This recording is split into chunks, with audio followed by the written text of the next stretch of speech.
I'm glad to have you here. Follow my story until the end and comment the city you're watching from.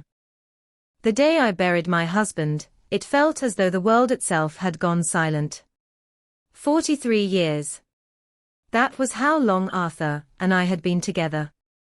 43 years of morning coffee, late-night conversations, birthdays, anniversaries, and quiet evenings on the porch watching the sunset paint the sky gold.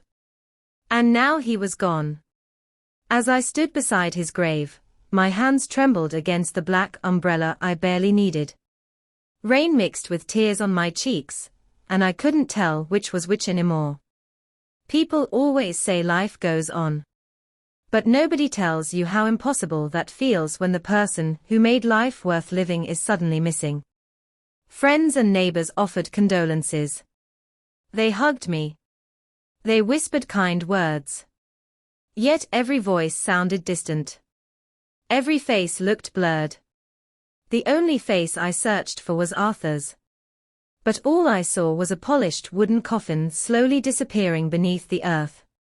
My daughter Melissa stood several feet away. She wore expensive sunglasses despite the cloudy weather.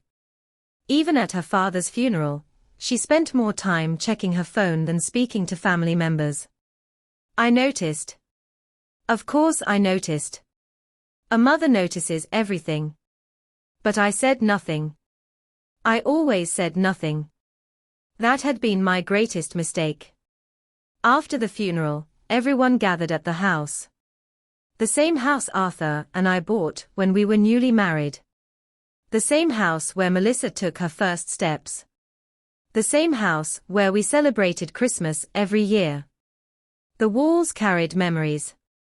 The floors carried history. And somehow, by the end of that evening, it no longer felt like home.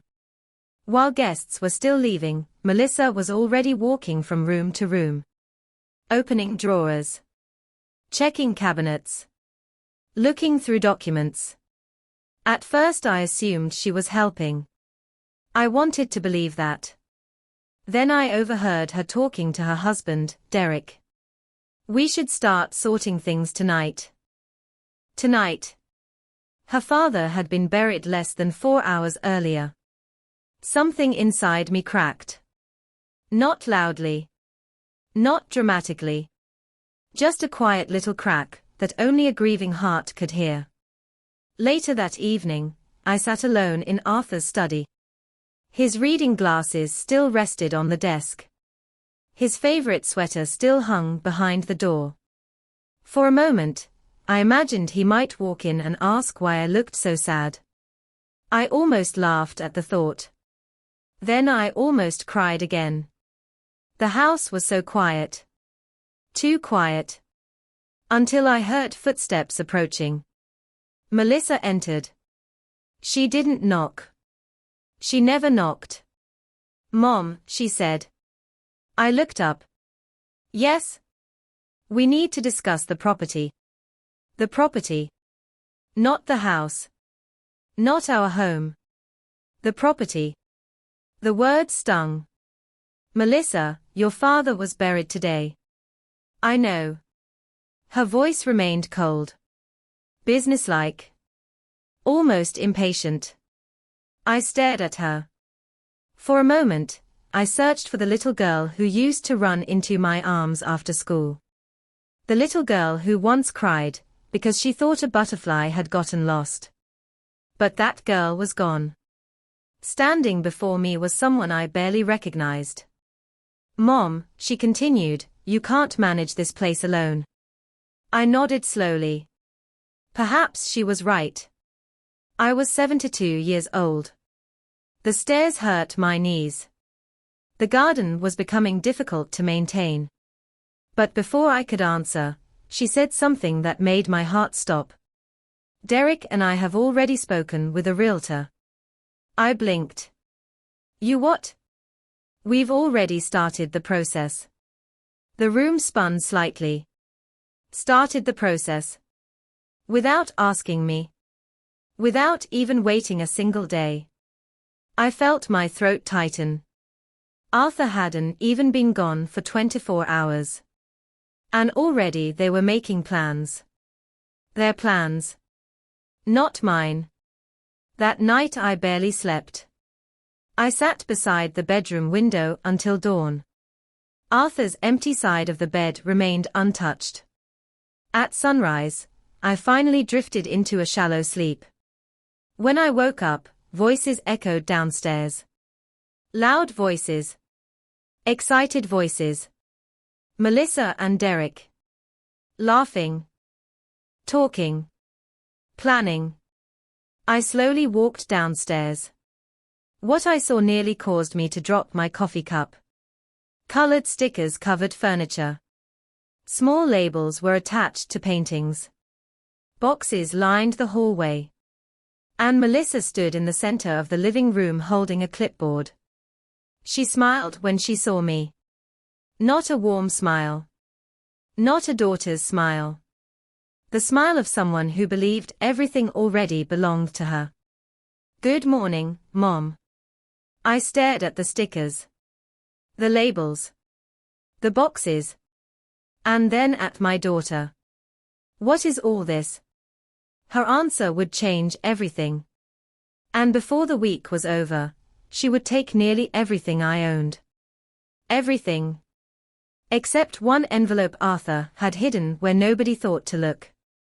What is all this? The question left my mouth in a whisper. Melissa glanced around the room as if everything were perfectly normal. The estate inventory. I stared at her. The what? She sighed dramatically and set down her clipboard. Mom, somebody has to organize things. Somebody. Not family. Not memories. Not your father's belongings. Things. Everything had become things. The grandfather clock Arthur spent 6 months restoring. Things. The piano where Melissa learned her first song. Things. The dining table where we celebrated every Christmas for 43 years. Things. I felt a knot forming in my chest.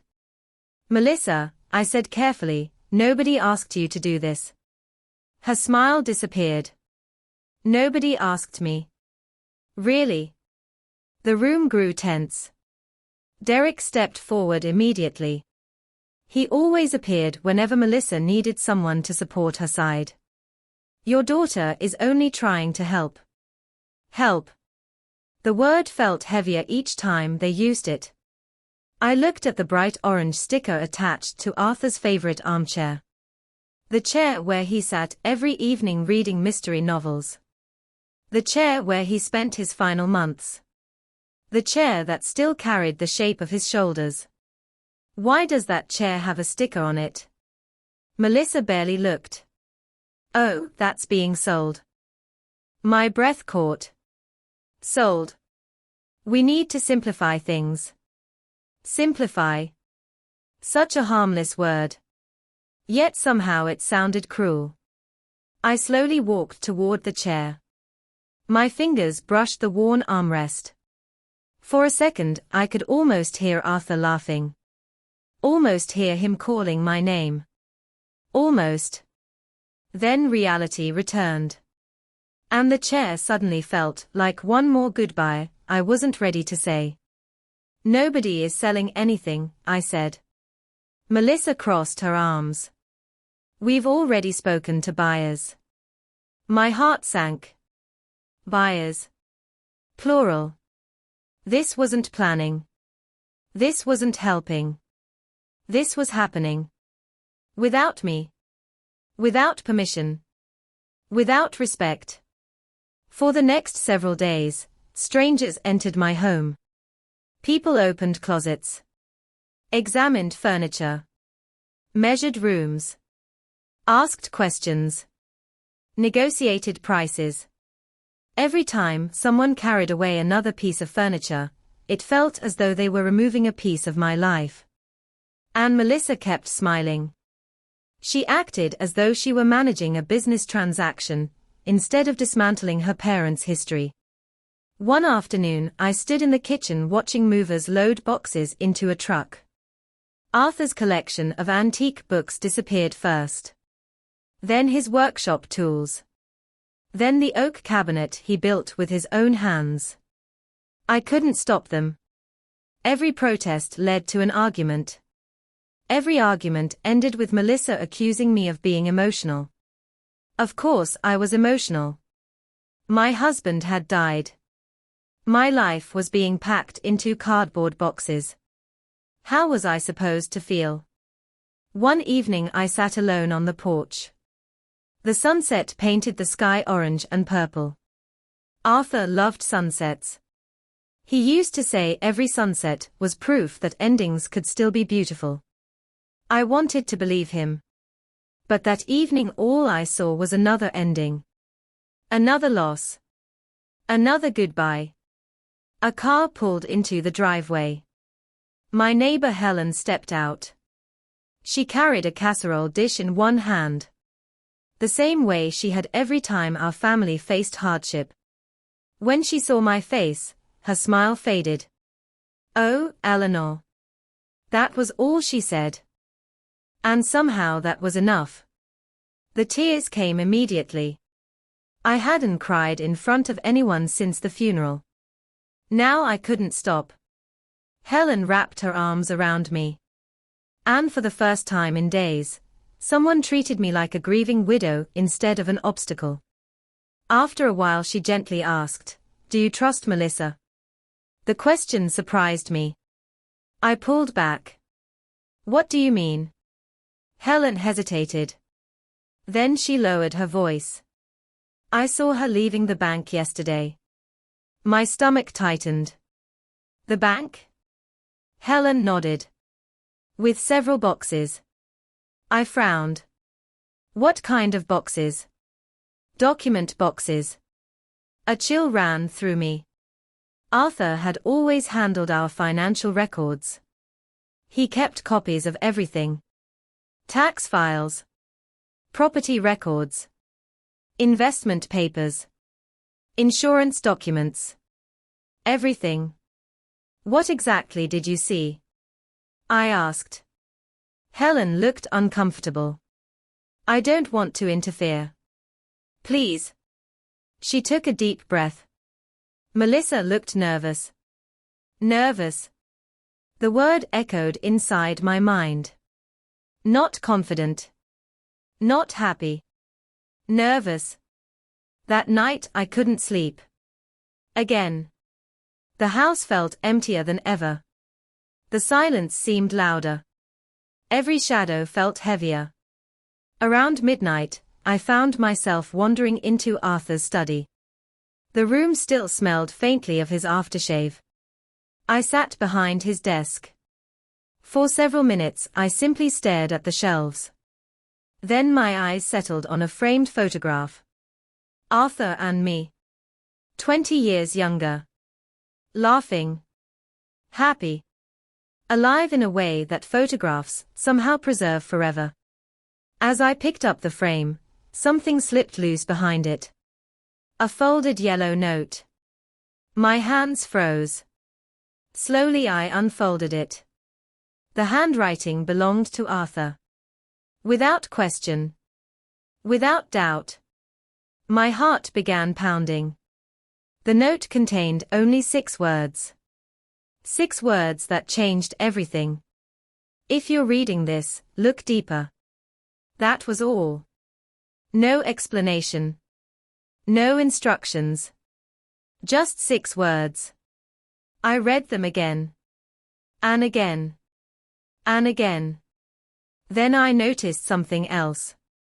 On the back of the note was a tiny hand-drawn arrow.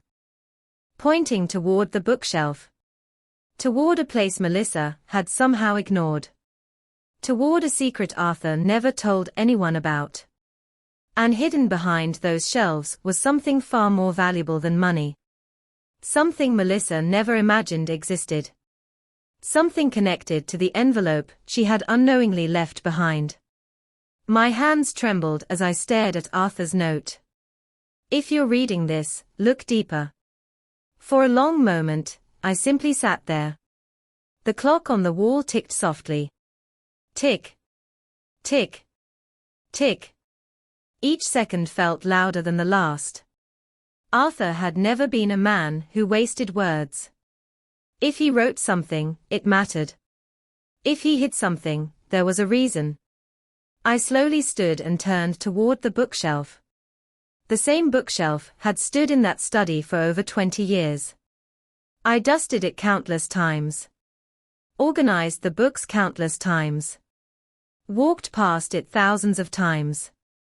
Yet suddenly it looked different. Like it was hiding a secret. My heart pounded. I carefully approached.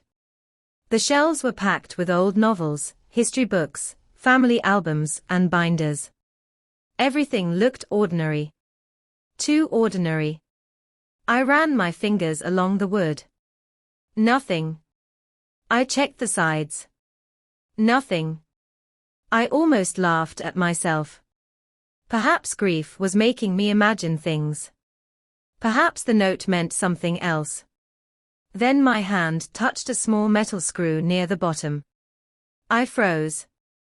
I had never noticed it before. Not once. I knelt down. The screw wasn't attached to anything. It looked completely out of place.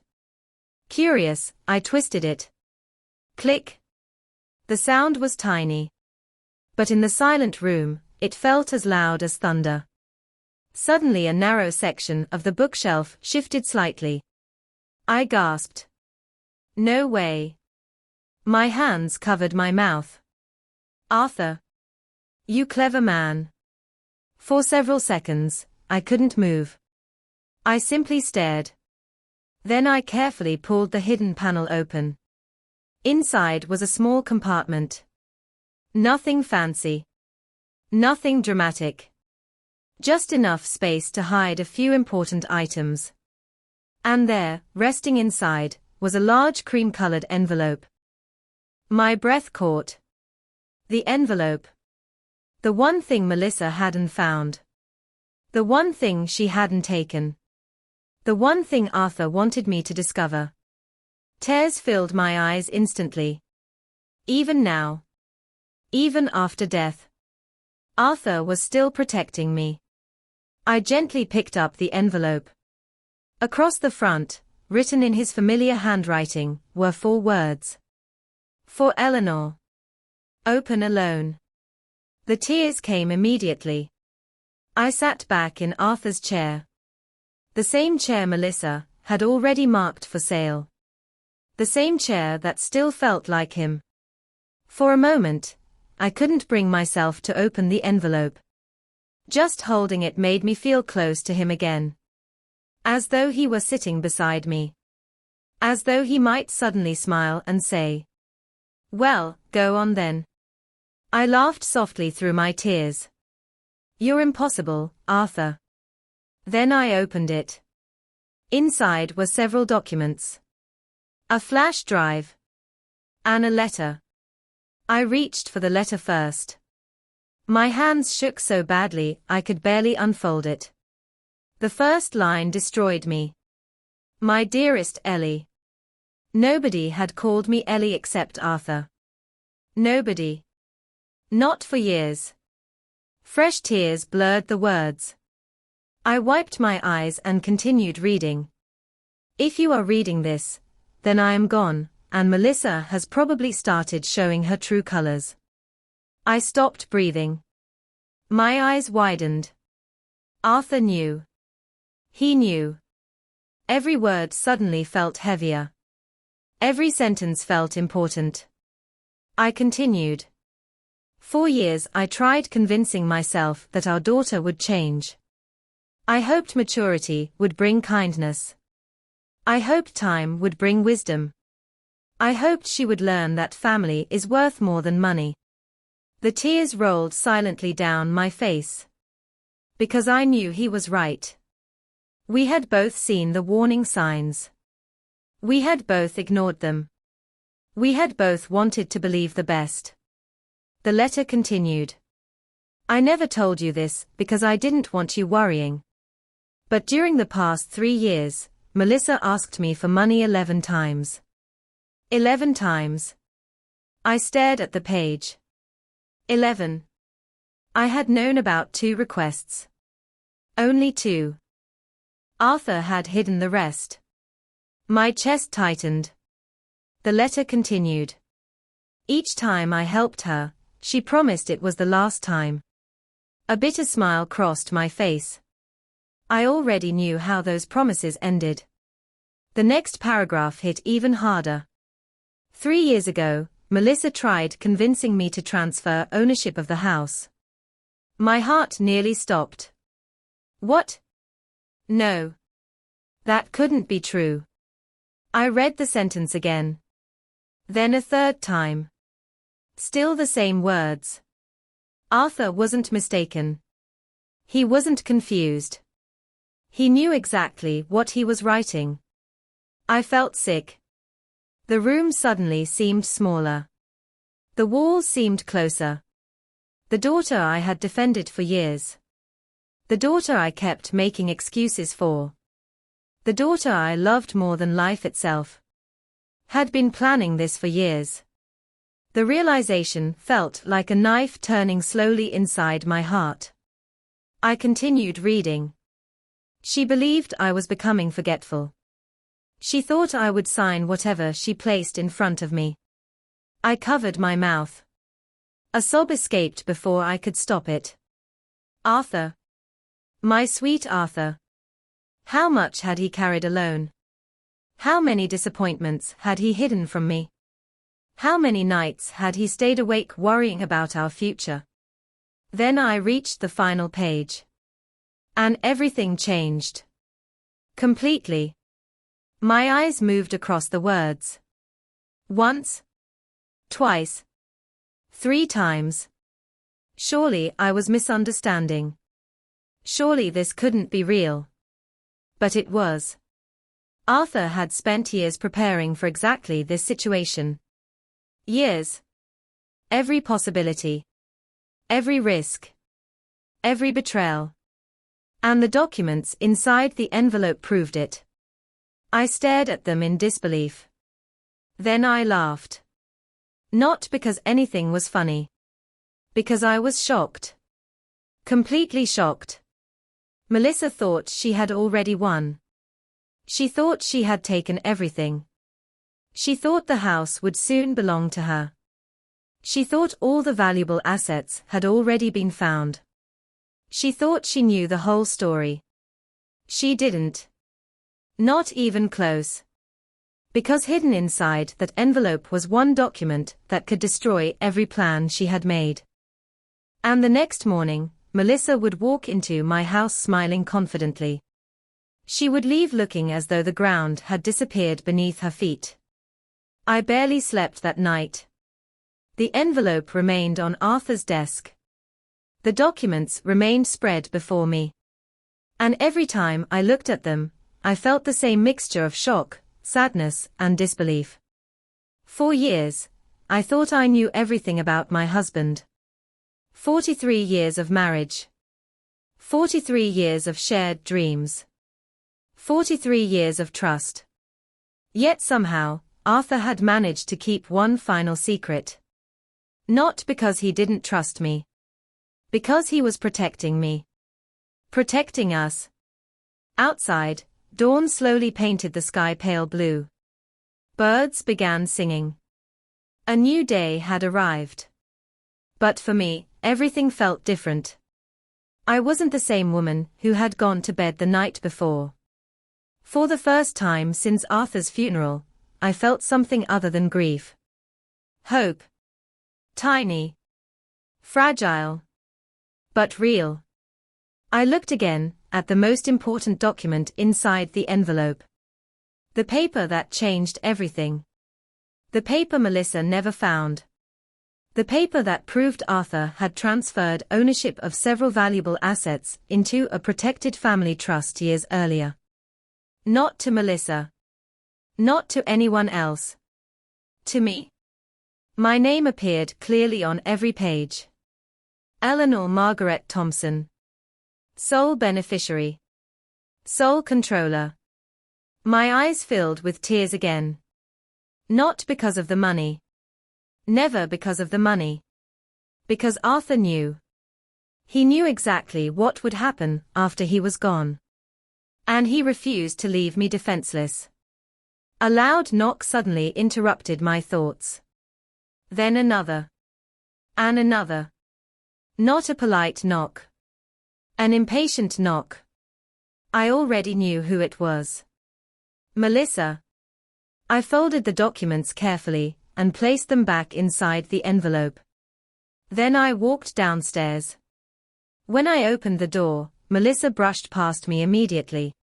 No greeting. No hug. No "how are you feeling?" Nothing. Just business. Always business. Derek followed behind carrying a folder. My stomach tightened. Melissa smiled. That same smile. The one that never reached her eyes. Good morning, Mom. I nodded.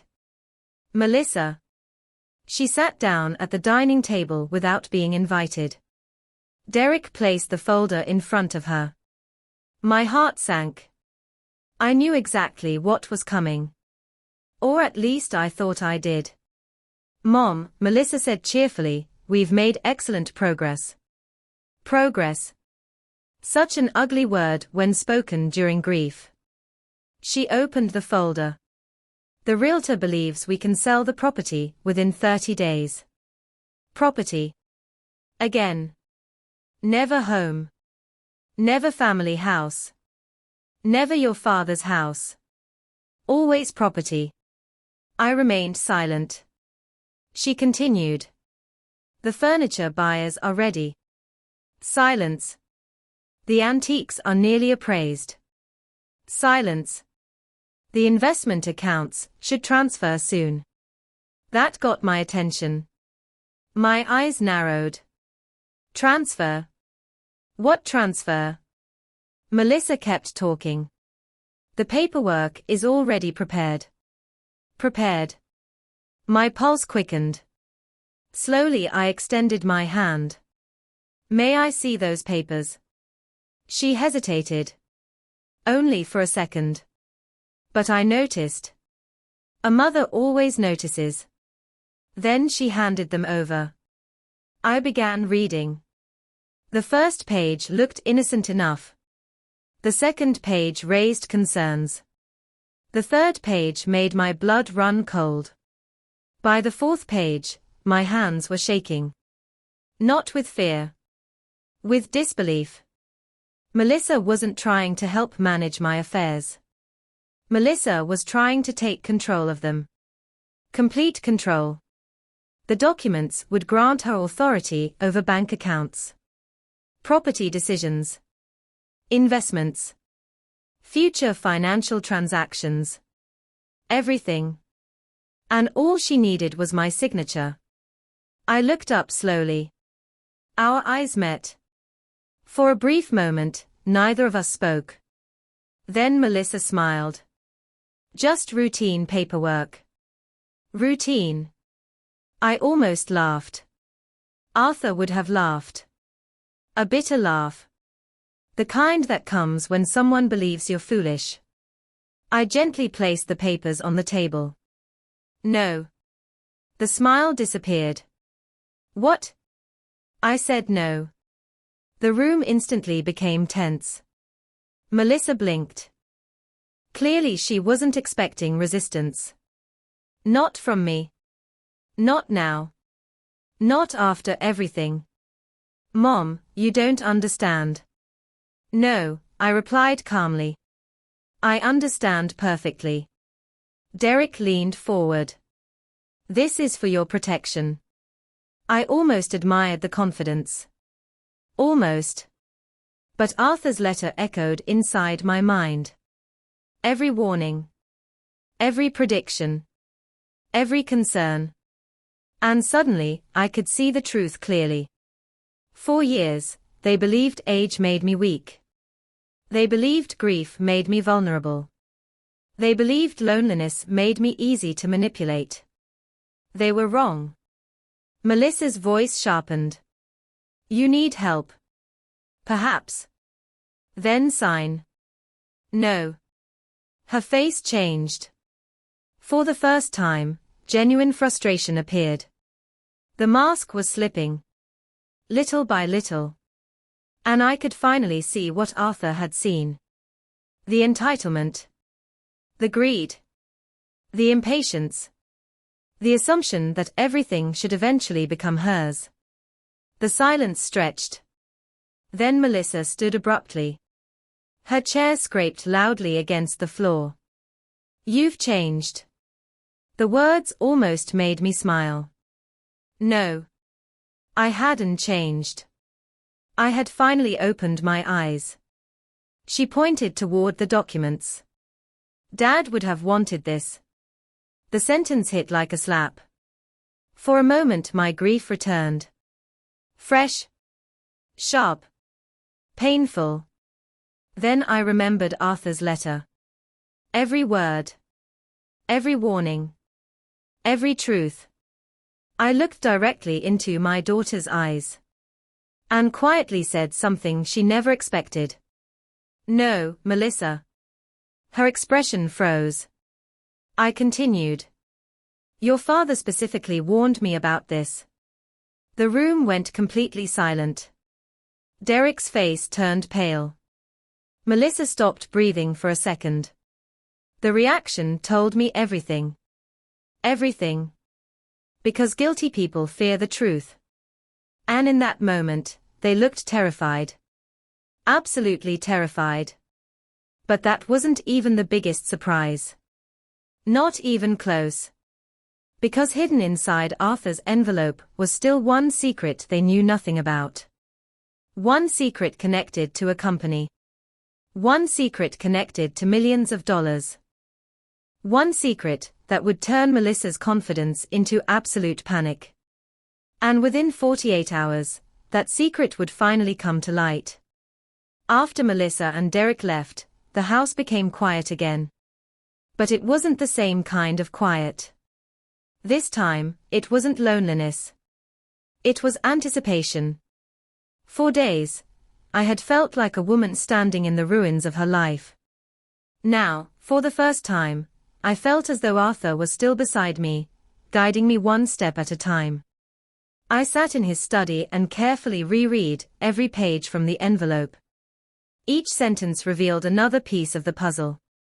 Each document uncovered another secret. And then I found something I had overlooked. A business card. Simple. Plain. White. On the front was a name. Michael Harrison. Attorney. Along with a phone number. On the back, Arthur had written 4 words. Trust him. He knows. I stared at the card. Trust him. Arthur wasn't a man who trusted easily. If he trusted someone, there was a reason. I picked up the phone immediately. My hands trembled slightly. Not from fear. From hope. The line rang twice. Then a calm voice answered. Harrison Law Offices. I'd like to speak with Michael Harrison. May I ask who's calling? I swallowed. Eleanor Thompson. There was a pause. A very long pause. Then the receptionist's tone changed. Please hold, Mrs. Thompson. Seconds later another voice came on. Warm. Professional. Unexpectedly kind. Mrs. Thompson. I froze. You know who I am. The man chuckled softly. Arthur made sure I would. My eyes instantly filled with tears. Even now. Even after death. Arthur was somehow still arranging things. Still preparing the path ahead. Still protecting me. When can you come in? Michael asked. Today. Good. His voice became serious. Bring the envelope. My heart skipped a beat. The envelope. The very thing Melissa had overlooked. The very thing Arthur had hidden. Is it important? There was another pause. Then Michael said something that changed everything. It's the most important thing your husband ever left behind. My breath caught. For several seconds I couldn't speak. Then I quietly said, I'll be there. 3 hours later, I sat across from Michael Harrison in a large office overlooking downtown. He appeared to be in his early 60s. Gray hair. Sharp eyes. The kind of man who noticed everything. The moment he saw the envelope, he nodded. Good. He opened it carefully. Reviewed the documents. Checked several pages. Then leaned back in his chair. For a moment he simply stared at me. Almost as though he were deciding how much to reveal. Finally he smiled. Arthur was a remarkable man. Fresh tears appeared immediately. Yes. He loved you very much. I nodded. Unable to speak. Michael opened a file drawer. Removed another folder. And placed it on the desk. Your husband anticipated this situation years ago. The sentence didn't surprise me anymore. Nothing about Arthur surprised me anymore. Michael continued. 5 years ago, Arthur came to me with concerns. My stomach tightened. Concerns about Melissa. He nodded. I closed my eyes. Part of me still hated hearing it. Part of me still wanted to defend her. But another part already knew the truth. Michael opened the folder. Inside were signed agreements. Corporate records. Ownership documents. Financial reports. Hundreds of pages. I stared in confusion. What is all this? Michael smiled. Your husband never told you. Told me what? He turned one page toward me. Then another. Then another. My eyes widened. No. No way. That couldn't be right. I leaned forward. Read the page again. Then again. The numbers remained exactly the same. Millions. Not thousands. Millions. My heart began racing. What am I looking at? Michael folded his hands. Mrs. Thompson, approximately 22 years ago, your husband became a silent investor in a small manufacturing company. I blinked. Arthur. An investor. The man who spent weekends fixing fences and planting roses. The man who complained whenever coffee prices increased. That Arthur. Michael continued. The company struggled at first. I listened carefully. Then it expanded. My heartbeat quickened. Then it expanded again. The room felt smaller. And today. He slid another document across the table. That company is worth several $100 million. The paper nearly slipped from my fingers. Several $100 million. I couldn't even comprehend the number. My mind simply refused to process it. Arthur. My Arthur. Had built something extraordinary. Quietly. Patiently. Without telling anyone. Especially Melissa. Especially Melissa. Because suddenly everything made sense. The secrecy. The hidden trust. The protected assets. The envelope. The warnings. Arthur wasn't hiding wealth. He was protecting it. Protecting me. Michael pointed to a highlighted section. Arthur retained a significant ownership stake. My throat tightened. I looked at the percentage. Then looked again. Surely I had misread it. But I hadn't. The ownership stake was enormous. Life-changing. Generational. The kind of wealth that could transform entire families. The kind of wealth Melissa had spent years chasing. The kind of wealth she knew absolutely nothing about.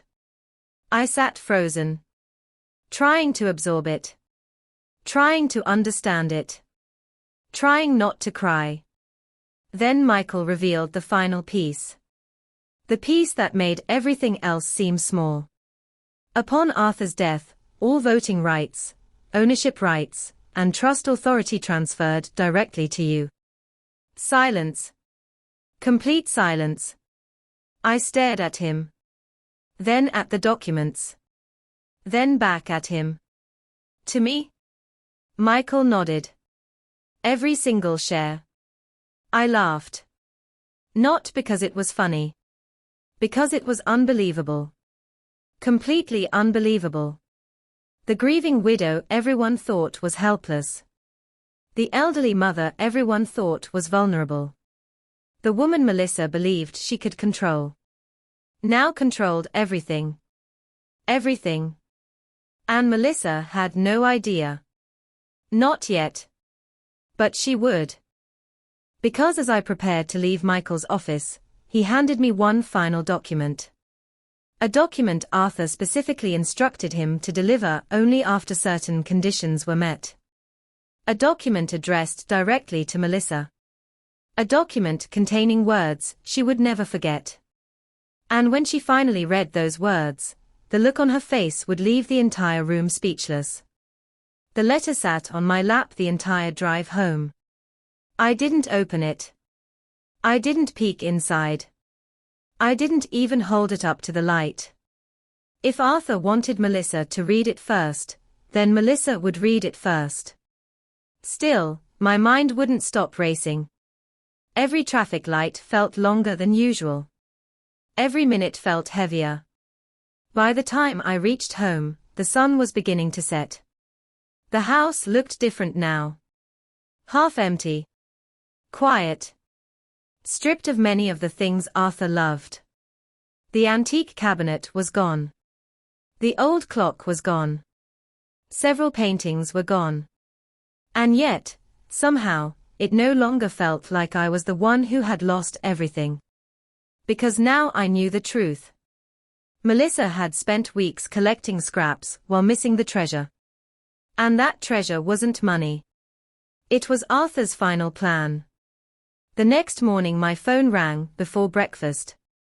Melissa. I stared at the screen. For several seconds, I considered letting it ring. Then I answered.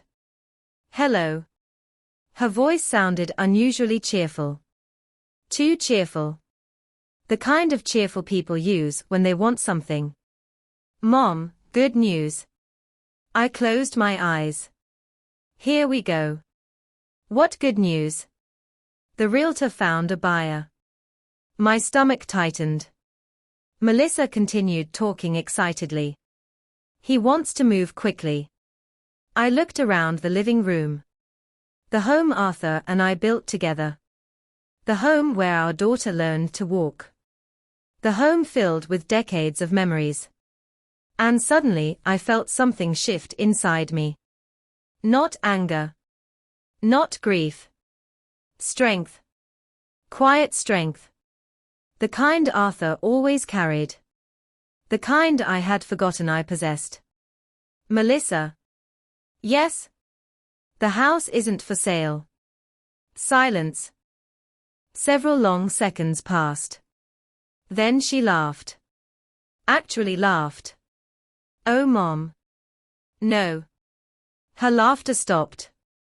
I repeated myself. The house isn't for sale. Now her voice hardened. What are you talking about?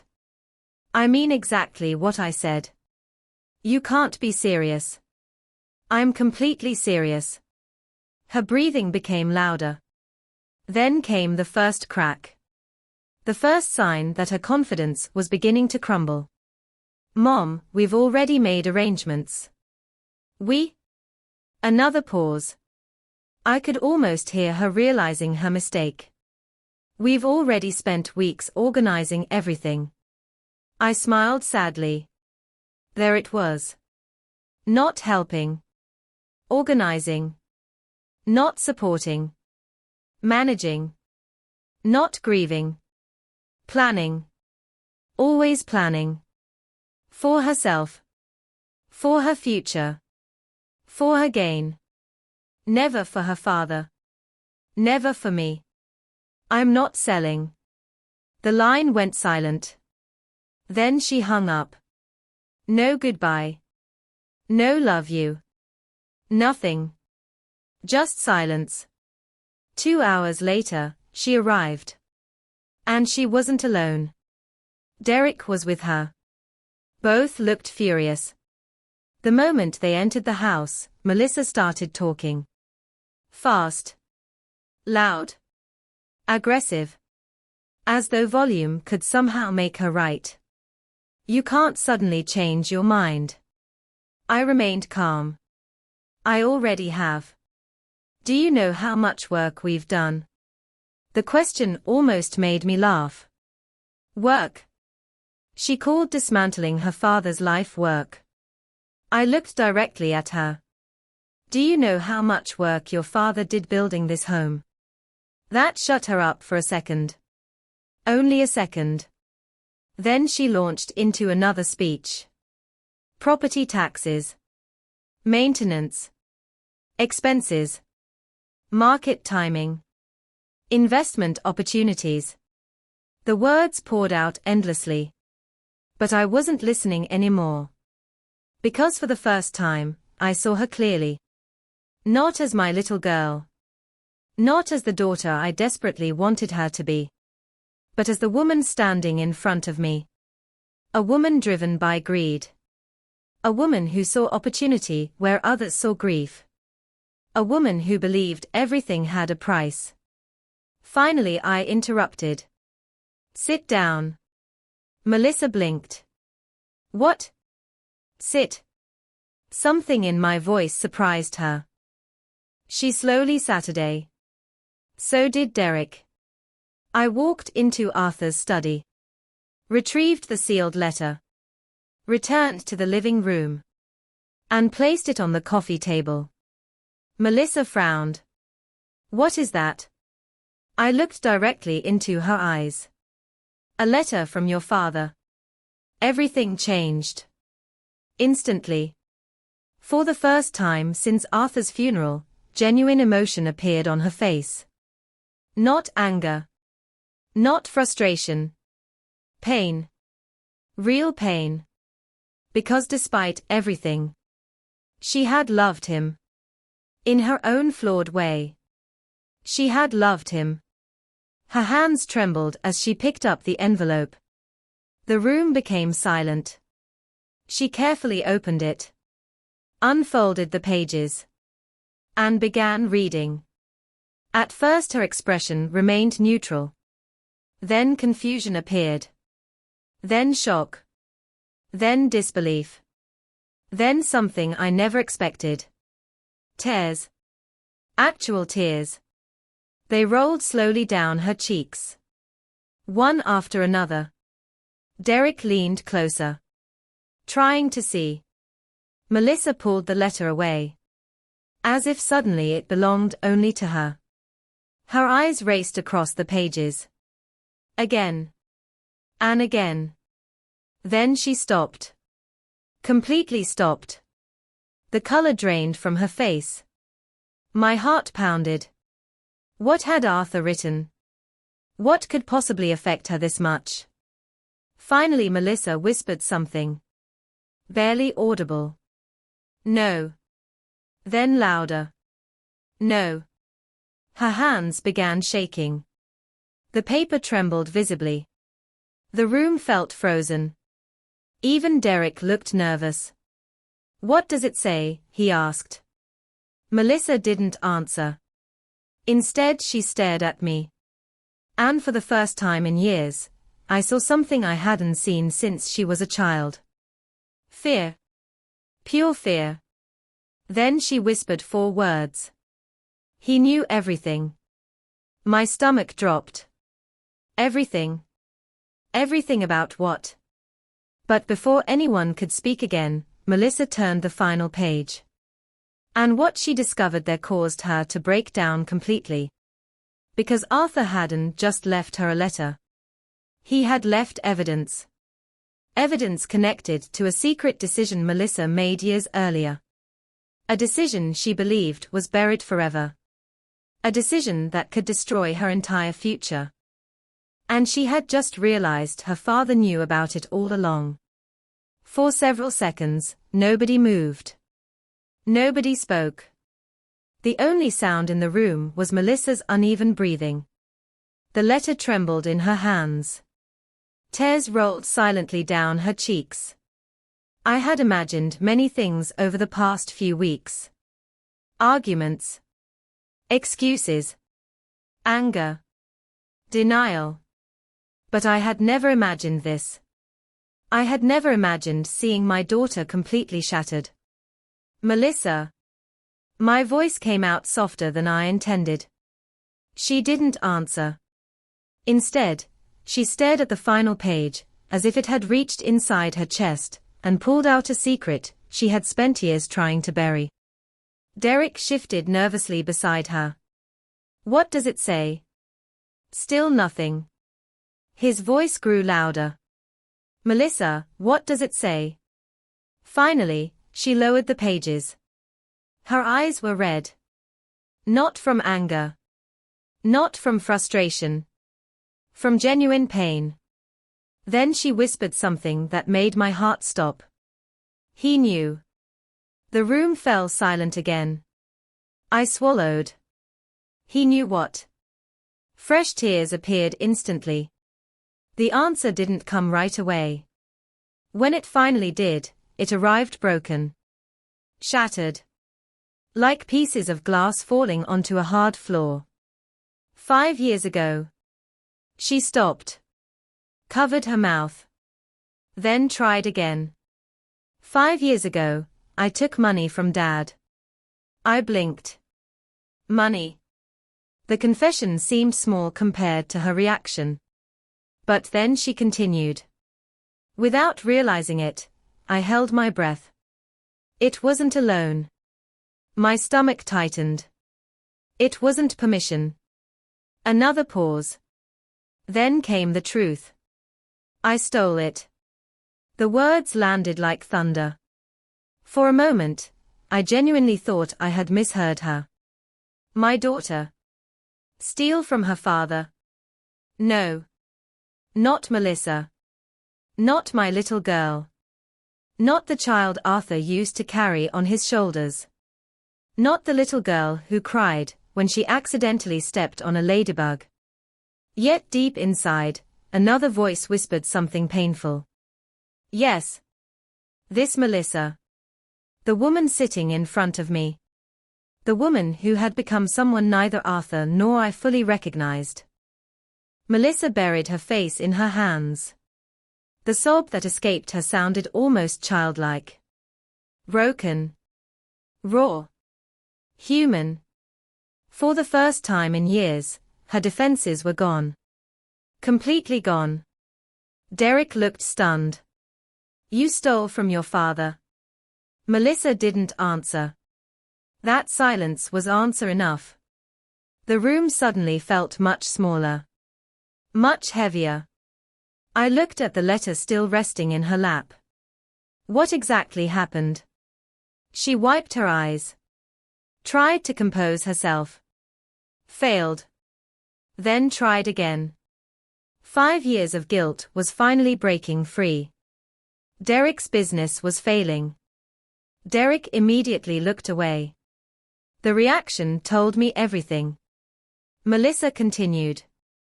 We were drowning. Her voice cracked. Credit cards. Another crack. Loans. Another. Missed payments. The words poured out now. Years of secrets finally finding daylight. We were desperate. I listened quietly. Not because I approved. Because I needed to understand. I asked Dad for help. She looked down. He gave me money. I nodded slowly. That part matched what Arthur had written. Then her face crumpled. But it wasn't enough. The sentence hung in the air. Heavy. Dangerous. Final. And then she said it. The truth Arthur had carried to his grave. I forged his signature. The room exploded into silence. Not ordinary silence. The kind of silence that follows something life-changing. Something irreversible. Something terrible. My heart broke. Not because of the money. Because of what it represented. The betrayal. The deception. The loss of trust. The realization that my husband had carried this burden alone. Melissa continued crying. Dad discovered it 2 weeks later. I closed my eyes. Arthur knew. Of course he knew. Arthur noticed everything. Always had. She wiped her tears again. I thought he would call the police. My chest tightened. Did he? Melissa shook her head violently.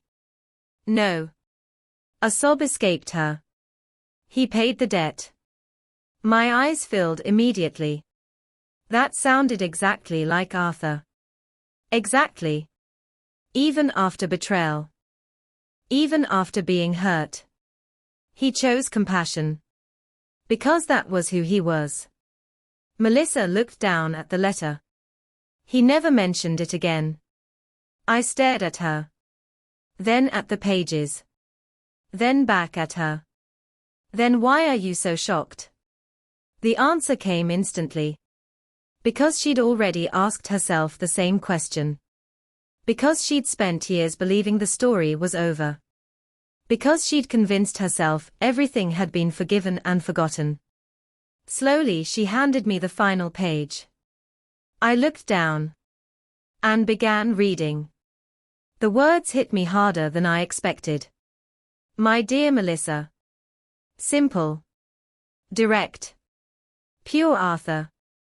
The letter continued. If you are reading this, then I am no longer here to say these things myself. My vision blurred slightly. I continued. I knew about the forgery. Of course he did. I knew about the money. Of course he did. I knew about the lies. My throat tightened. Then came the sentence that broke me completely. But none of those things hurt me as much as watching you slowly become someone who believed money mattered more than people. The tears came instantly. Not just from Melissa. From me. Because it was true. Painfully true. The letter continued. I forgave you years ago. Melissa burst into tears again. The kind of crying that comes from relief. From regret. From years of carrying something unbearable. But Arthur wasn't finished. Not even close. The final paragraph changed everything. Completely. Because Arthur revealed one last truth. A truth neither Melissa nor I expected. A truth that explained why he left the envelope hidden. Why he created the trust. Why he protected everything so carefully. And when I reached the final sentence, my hands began shaking. Because Arthur's greatest secret had nothing to do with money. Nothing to do with property. Nothing to do with inheritance. It had everything to do with a promise. A promise he made 27 years earlier. A promise connected to a little girl. A hospital. And a truth about Melissa's past that had never been revealed. Not even once. Until now. My hands trembled as I continued reading Arthur's final words. The room was completely silent. Melissa sat frozen. Derek didn't move. Even the grandfather clock that once filled the house with sound was gone. Only Arthur's words remained. I wiped my tears and continued. 27 years ago, your mother and I sat in a hospital room praying for a miracle. My heart skipped. A hospital. I looked at Melissa. She looked just as confused as I felt. The next sentence explained everything. You were 6 years old when the doctors discovered your heart condition. Melissa's eyes widened. I immediately remembered. The hospital visits. The sleepless nights. The fear. The endless prayers. The uncertainty. For months, we didn't know if our daughter would survive. Arthur continued. The doctors told us there was a chance we could lose you. My vision blurred. Those had been the worst months of our lives. Months I had tried to forget. Months Arthur never forgot. Then came the promise. The promise that changed everything. That night, while your mother slept in a chair beside your hospital bed, I made a promise. I could almost hear Arthur's voice. Steady. Gentle. Loving. If God allowed my little girl to come home, I would spend the rest of my life loving her no matter what mistakes she made. The tears came instantly. Melissa covered her mouth. A sob escaped before she could stop it. I continued reading. You broke my trust. Melissa lowered her head. You disappointed me. More tears. You hurt me. The room became painfully quiet. Then came the words that shattered us both. But you never stopped being my daughter. Melissa collapsed into tears. Not quiet tears. Not controlled tears. Years of guilt finally pouring out. Years of regret. Years of pain. All at once. Arthur's letter continued. I did not build the trust to punish you. Melissa slowly looked up. I built it to protect your mother. Fresh tears filled my eyes. Of course he did. Everything came back to that. Arthur wasn't protecting money. He was protecting me. The woman he loved. The woman he spent 43 years beside. The woman he never wanted left vulnerable. Then came the final paragraph. The last words my husband would ever speak to us. If you are reading this together, then you still have something far more valuable than any inheritance. My hands shook. Each other. Silence. Complete silence. No one spoke. No one moved. Then the final sentence appeared. The greatest mistake a family can make is fighting over what is left behind while forgetting the people who are still here. I couldn't continue. The page slipped from my fingers. Tears streamed down my face. Across the room, Melissa was crying harder than I had ever seen. For several minutes, nobody spoke. Then something happened. Something I honestly thought might never happen. Melissa stood. Slowly. Carefully. Then walked toward me. For a second I wasn't sure what she intended to do. Then she dropped to her knees beside my chair. Exactly the way she used to when she was little. Exactly the way she did after every childhood mistake. And through tears she whispered words I had waited years to hear. I'm sorry, Mom. My heart broke.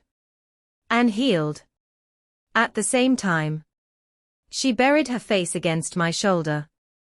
I am so sorry. The pain in her voice was real. Not because of money. Not because of inheritance. Because she finally understood what she had become. And what she almost lost. I wrapped my arms around her. The same way I had when she was 6 years old. The same way I had when she was 16. The same way a mother always does. And together we cried.